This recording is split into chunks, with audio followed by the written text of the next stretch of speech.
I'm not an expert in anything, let alone the trading of stocks and bonds, but I do keep a close eye on finances so I can use that tool for building a life for myself and for building community for others.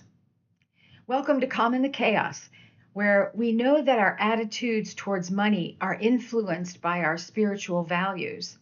On the flip side, our spiritual values and growth and maturity are all influenced by how we manage our money. Most everybody I know contributes to local, national, or international charities. When my girls were young, our family chose to sponsor a girl about their age who lived in a poorer than poor area of Appalachia. The monies funneled through one of the Christian organizations that their father and I had researched and deemed worthy. These days, I see less televised ads for children and more with Sarah McLachlan singing The Arms of an Angel while sad caged puppies stare at us through the screen.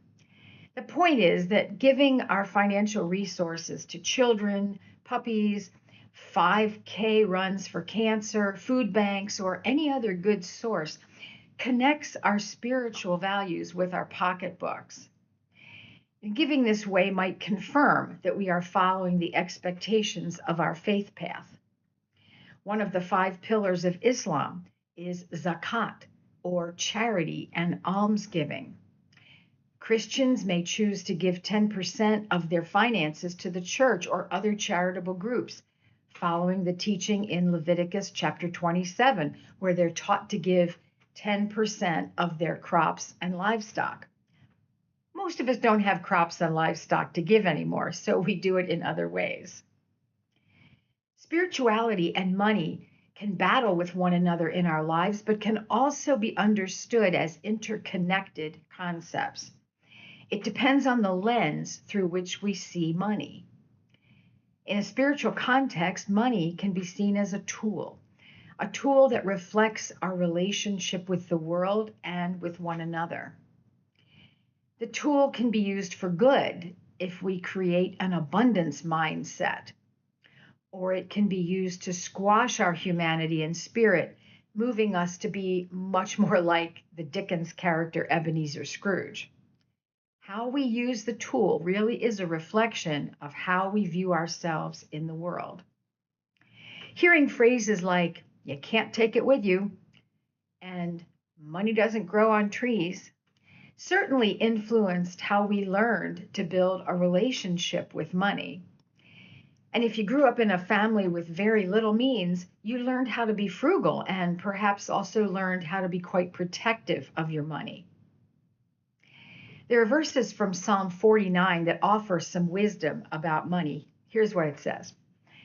Do not be afraid when others grow rich, when the splendor of their houses increases, for they will take nothing with them when they die. Their splendor will not descend with them. The same concept is reframed in 1 Timothy chapter 6. It says, for we brought nothing into the world and we can take nothing out of it. These scriptures align with the Buddhist concept of the impermanence of everything. Buddhists train for years to be able to perfectly deliver the grains of sand to the table, creating a mandala, which offer a certain amount of time being viewed, and then eventually it's destroyed, just blown away. In Buddhism, Christianity, Jainism, and Hinduism, we find monks and nuns living a monastic life, all knowing that we humans own nothing. Material possessions, including money, are all gifts from the universe to each one of us. Now, some will argue that I worked hard for that salary and I knew how to save and I get what I wanted. Well, yes, it's all mine. Well, perhaps that's true, but you didn't do it in a vacuum.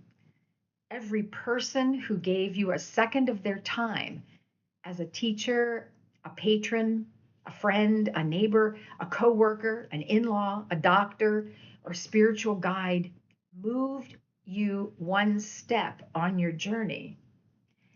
Crossing paths with each of those people was a spiritual gift to you from the Creator. Now, looking through that lens, we can say that a portion of what you think you own really belongs to every person on your path, every person who helped you attain it. A while ago, I used the word abundance. Cultivating a sense of living in abundance helps us to create more abundance. The law of attraction teaches us that whatever we focus on, talk about, surround ourselves with, is what we will receive more of. If I complain about my back hurting, my eyesight becoming blurry, instead of thanking every body part that works well today, I surround myself with attention to the unwell, and I will receive more of the same. With money, we can cultivate a mindset of abundance, surrounding ourselves with gratitude for the resources of money, health, clarity of thought, and a loving community. Have you watched the TikToks and YouTubes where a random man offers a homeless person a sandwich and the homeless person offers to share it back with him? Those who have very little seem to know how it feels to have someone share. Creating a mindset of abundance and gratitude opens up opportunities for more gifts to enter our lives because we believe in the availability of resources. Share your sandwich. Fund a new to you charity. Maybe public radio, the food bank in Chester County, PA, that recently had $100,000 of food supplies canceled. How about the Center for Gender and Refugee Studies that received a stop work order on its federally funded work supporting legal aid for unaccompanied children? Or my personal favorite, the CASA program, which lost millions in federal funding due to the cuts in the Department of Justice grants. After some seriously challenging training, I was sworn in as a CASA 2 years ago. The program provides a volunteer adult for a foster child to be their advocate with the court. They represent no one but the child, not the foster parent, not the bio parent, a physician, a therapist, a teacher. The CASA meets with those people and then writes detailed reports that are given to the judge whenever the child has a court appearance. The CASA works for the child and can make recommendations to the judge about the child's return to the bio family. At this writing, there are over 400 children in foster care in Lancaster County, Pennsylvania, and over 400 children in foster care in Monroe County, New York. I cite these two counties because many people in the God Talk community live in one of those counties. You can't take it with you. Find a use for it. Now, there's a phrase from 1 Timothy that is often misquoted. The phrase is, "The love of money is the root of all evil." And it's sometimes egregiously shortened to say, "Money is the root of all evil." No, it's not the money. Because if you laid out a couple of $100 bills on the dining room table for a day, you would see that they can't cause problems.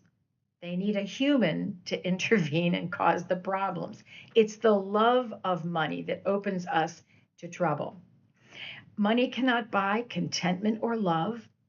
Money cannot bring back a dead loved one. It cannot repair a damaged relationship.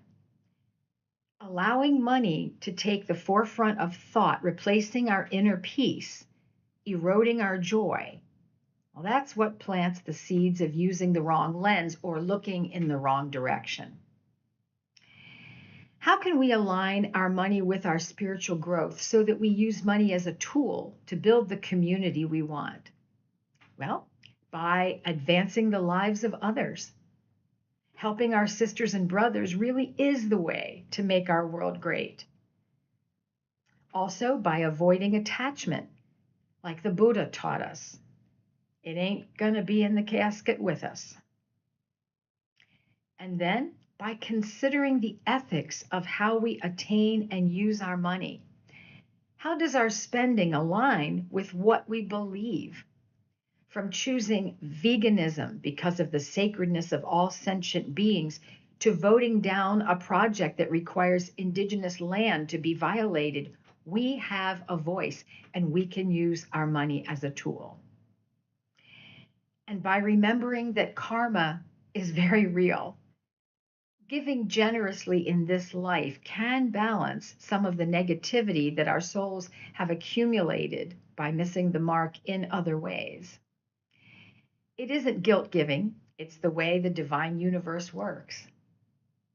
So share your sandwich. And if you write a check to a local organization, consider taking it there in person.